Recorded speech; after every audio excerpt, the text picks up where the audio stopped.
वडिलांना आईला आणि वडिलांना पूर्वीपासून छंद आहे. बरं हो. ते काय फार मोठे गायक नाही काय नाही काय नाही. लहानपणापासून शिवानी असेल आमचा माझा मुलगा समर्थ असेल यांना कंटिन्यू आमचे वडील हरिपाठा यांच्याकडे घेऊन जातात. आळंदी राजमाता मुलींची वारकरी शिक्षण संस्था. हो. तुमच्या गावापासून किती किलोमीटर अंतर आहे? जवळपास 350 किलोमीटर. 350 किलोमीटर तुम्ही कसं काय टाकलं म्हणजे कसं काय तुम्हाला वाटलं की शिवाला टाकायला पाहिजे? म्हणजे काय आहे बघा आळंदी हे थोडं काय एक तीर्थक्षेत्राचं ठिकाण आहे. आणि दुसरा विषय असा आहे की आपल्या ऑर्डरला म्हणजे आमच्या खेडोपाडी तर अशी संस्था नाही येत. आणि विषय कसं असतं मुलांना आपण कुठेही टाकू शकतो. मुलींना जर टाकायचा थोडा विचार करून टाकावा लागेल. मग रात्रीच्या 9:30च्या सुमारास आम्ही ज्यावेळेस मरकळ चौकामध्ये थांबलो माझ्यासोबत माझा मुलगा सुद्धा होता. तर ते मुलांनी सांगितलं की पप्पा इथं राजमाता मुलींची वर्कर्स शिक्षण बघा पाटी लावलेली आहे म्हणजे. किती वर्षाचा मुलगा? तो आता 9 वर्षाचा आहे. महाराष्ट्राचा विचार नाही आमच्या घरामध्ये शिवानीसारखा आवाज परत दुसरा कुठलाच नाही. हिला थोडंसं जर म्हणलं हिच्या पाठीमागे तिथं एक छोटा भाऊ आहे समर्थ म्हणून तो सुद्धा असंच जाहीर करतो. ज्यावेळेस व्हिडिओ काढला त्यावेळेस म्हणजे असं व्हिडिओ निघले वाटलं सुद्धा नाही आमच्या मनाला की असं काही होईल म्हणून. ज्यावेळेस गावाकडून फोन आले त्यावेळेस आम्हाला माहिती पडलं. कारण आम्ही तर वारीमध्ये चालते होतो तर फोन बघायला नाही तर तितका वेळ तर नव्हताच आमच्याकडे. शिवानीचा व्हिडिओ व्हायरल झाला अशी गावामध्ये चर्चा आहे शिवानी खरंच झाला. मग त्यांना जसं की वडिलाकडे मोठा फोन आहे त्यांनी दाखवलं कारण तिला शिकायला टाकायचं आणि वारकरी शिक्षण संस्थेमध्ये टाकायचं आमच्या आईची वडिलांचीच इच्छा होती. याच्यातलं तर आम्हाला काही येत नाही काही नाही काहीच नाही. मग आता शिवानीला लहान एवढे वय लहान होतं आणि तुम्हाला तिथं म्हणजे संस्थेत टाकायचं त्याच्यावेळेस तुम्हाला असं वाटलं कशाला वगैरे काय नको वगैरे? आम्हाला वाटत होतं तसं आईला असेल मला असं नको वाटत होतं. पण आमची वडील म्हणत नाही हो आपल्याला मुलगी आपली नाही असं म्हणून सोडून द्यायची म्हणतात. म्हणजे आता तुझ्या वर्गामध्ये किती मुले आहेत? 50 एक. व्हायरल आहे त्यांचे पप्पा आहेत तर त्यांच्या पप्पाशी आपण पुढे गप्पा मारणार आहोत. नमस्कार. काय नाव तुझं? रामदास. वारी कधीपासून वारीचा छंद आहे? वारीचा छंद म्हणजे आमच्या आई वडील जवळपास 15-20 वर्ष जातात. यावर्षी त्यांचं बायपासचं ऑपरेशन मागच्या वर्षी झाल्यामुळं ते कॅन्सल झाले. आणि माझं म्हणजे शिवानीमुळं मला यावं लागेल म्हणजे तिच्यामुळं मला घडली. म्हणजे शिवानीमुळं तुम्हाला यावं लागलं.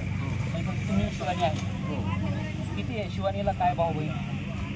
तिला 3 बहीण आहेत. हो. मग आता शिवानी म्हणजे मोठी आहे का हिच्यापेक्षा मोठी आहे?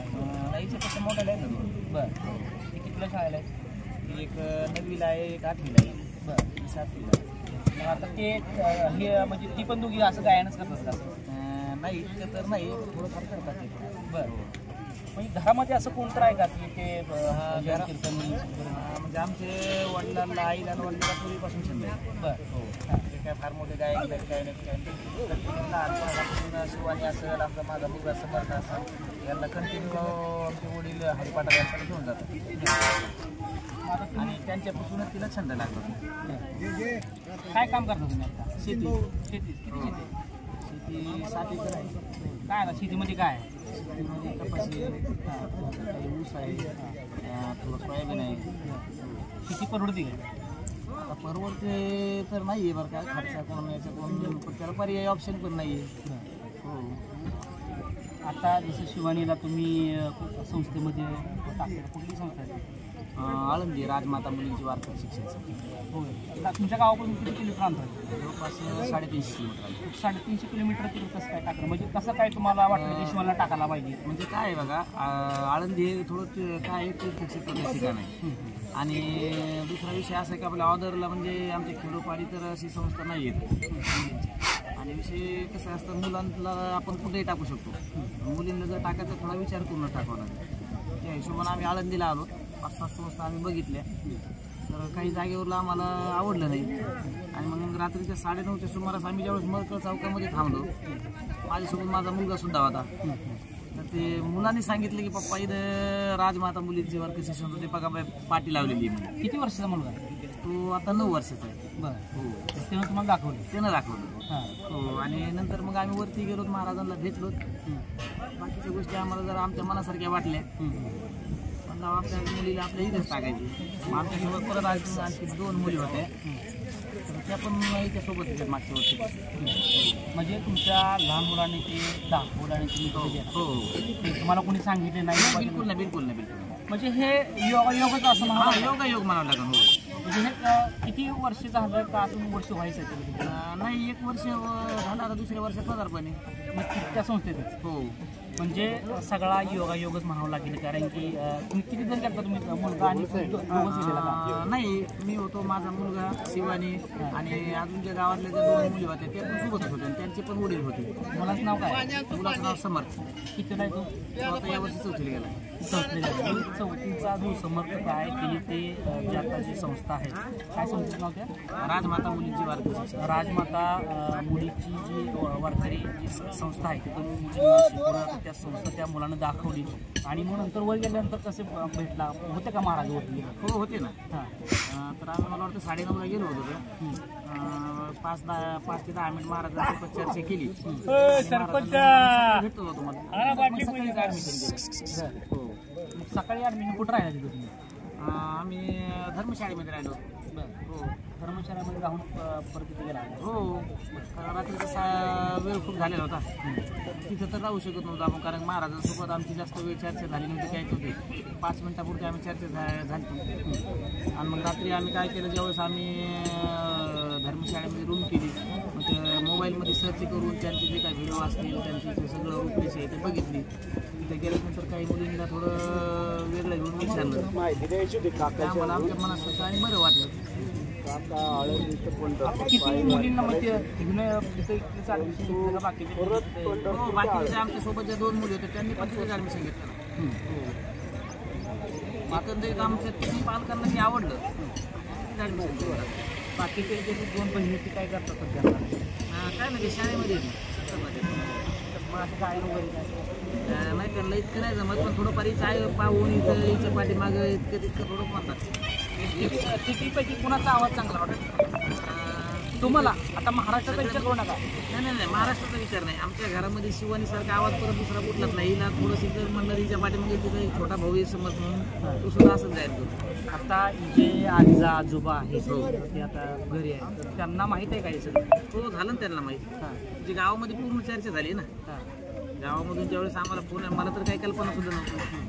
ज्यावेळेस व्हिडिओ काढला त्यावेळेस म्हणजे असं व्हिडिओ निघले वाटलं सुद्धा नाही आमच्या मनाला की असं काही होईल म्हणून. ज्यावेळेस गावाकडून फोन आले त्यावेळेस आम्हाला माहिती पडलं. कारण आम्ही तर वारीमध्ये चालते होतो, तर फोन बघायला नाही तर तितका वेळ तर नव्हताच आमच्याकडे. मग त्यांच्या आजीचा फोन वगैरे तुम्हाला खर्च आहे का कसं काय काय काय बोलले ते पहिला फोन आल्यावर?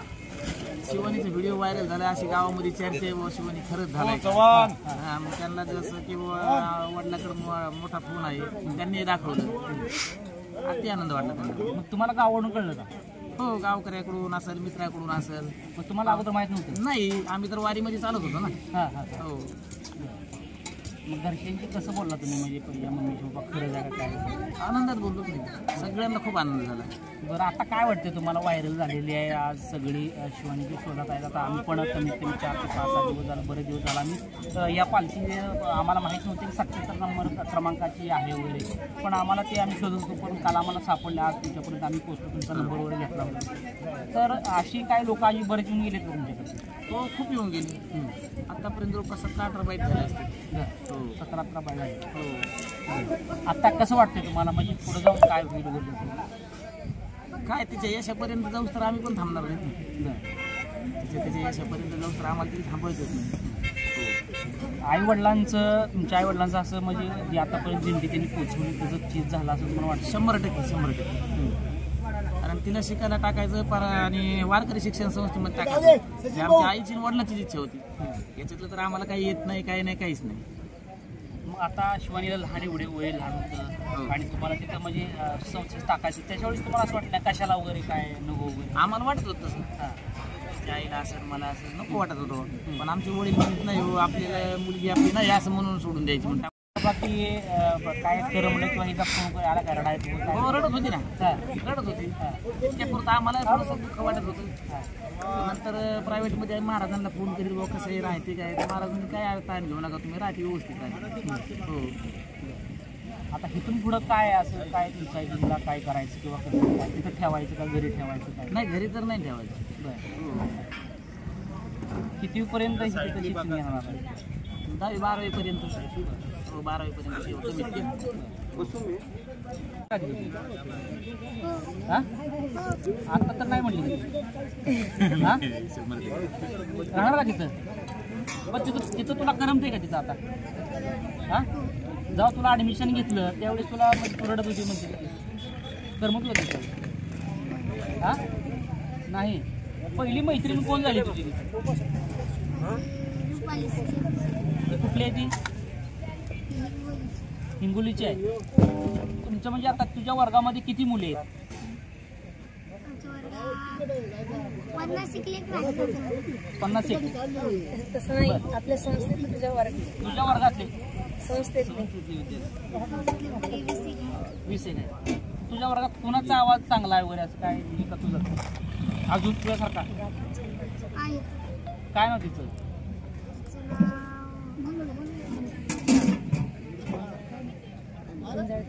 नाव वैष्णवी होय. आरती. बरं. पहिल्यांदा पप्पांनी शाळेत टाकल्यानंतर किती दिवस रडत होती तू? बर. मग घरी तुला आलं नाही का घ्यायला येईल तुला? नाही. रागाने काय बोलली होती का तुझी? हा काय काय काय फोन करून काय म्हणायची? हा. विचारायचे करत का मला हो.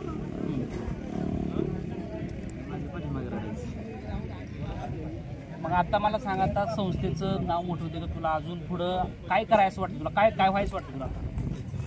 मला सर्व संतांची सेवा करायची. एवढंच. चांगला अभ्यास करायचा. आता कीर्तनामध्येच म्हणजे तुला हे विचारणार नाही, तू लहानच आहे म्हणा, पण तुला पुढे जाऊन काय काय करावं वाटतं म्हणजे असं ह्याच्यामध्येच तू म्हणजे करिअर करणार काय? कीर्तन अजून जसं की परमेश्वरीताई परभणी अशा भारी कथा करतात शिव महापुरात, त्यांच्यासारखी कथा करायची.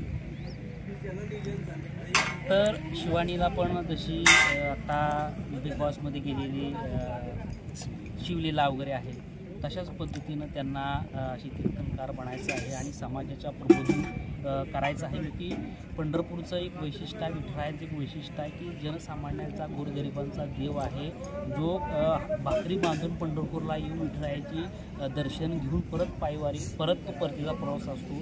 तसंच सामान्यांचा देव आहे. सामान्य कुटुंबातली शिवानी शिंदे आहे आणि हे त्यांचे पप्पा आहे. आपण त्यांच्याशी संवाद साधलेला आहे आणि शिवानीला पुढं वाटचालीसाठी लोकन्यूज किंवा लोकन्यूजच्या टीमकडून शुभेच्छा देतोय.